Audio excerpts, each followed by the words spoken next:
Hello. So how to get more women into tech? Mentorship programs, sensitivity training for VCs, Ruby on Rails Barbie. Oh. I have a solution that could increase the number of women in tech dramatically. And there's no conferences, there's no membership.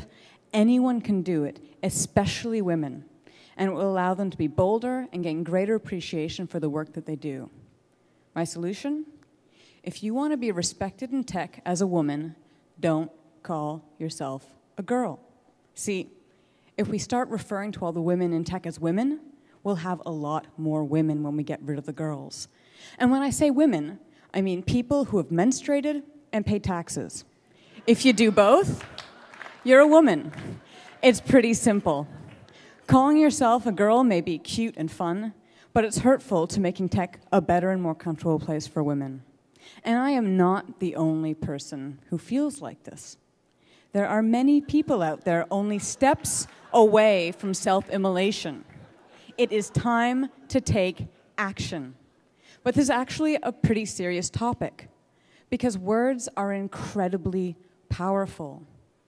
They reinforce and reflect societal power structures. Words can be as powerful a protest as actions can be, because at the end of the day, it's about power.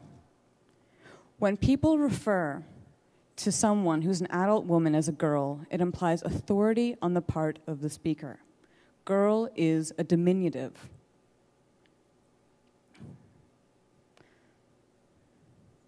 So let's think about the word boy when we refer to adult men. Boys and their toys, boys club. It's always said with more than a hint of condescension. Boys are immature, they're not to be trusted. You don't want an organization filled with boys. So what about girls? Well, they can't drive, they can't join the army, they can't vote, and girls probably shouldn't. But most of all, girls aren't threatening. And appropriating the word girl for an adult woman just doesn't really make sense, to me at least, because it's not confronting sexism or inverting any power structures. It's just using the word girl for someone who's old. And why do we have such a problem with being old? I am very happy to be out of high school, as I'm sure most of the people in this room are. And I look forward to the time when I'll have enough wisdom to be able to finish the New York Times crossword on a Friday in one sitting. Research shows that a lot of women sabotage themselves in the workplace by starting sentences with things like, I may not be an expert. They're trying not to appear cocky, but what they're doing is they're undermining their own authority, and they're making people take them less seriously. It's like a disclaimer. Calling yourself a girl in the workplace is the same thing. It diminishes you. And to some people, it can be interpreted like a Freudian slip revealing, I'm not totally sure I should be here. So in your spare time, sure, going out with the gals, whatever you want to refer to yourself. But in the workplace, geek girls, women engineers aren't some kind of mythical superhero for people to fantasize about. The fact is that being a woman should not have to be sugar-coated. You're a woman, just like you're a product manager or a coder. Take charge of what you do and don't apologize. You may know the words to every single Sarah McLachlan song ever written, or you may swear like a sailor, but you're a woman, and you shouldn't have to apologize for that. You define the woman that you are.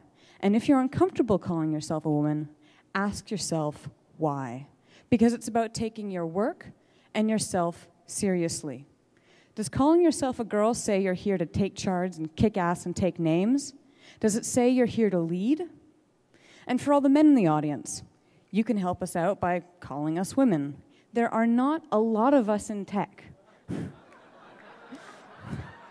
And just because a woman calls herself a girl in the workplace doesn't mean that you can. She may not feel comfortable in the environment. So, no, I don't actually have a solution that will actually increase the number of females in tech instantly. My solution is to increase the number of women. It's not the answer, but it's one small and important change that all of us can make to make tech a better place for the tax-paying menstruators among us. So I'll leave you with this. If Brittany could figure out that she's not a girl anymore, why can't women in tech? Thank you. Thanks, Caroline.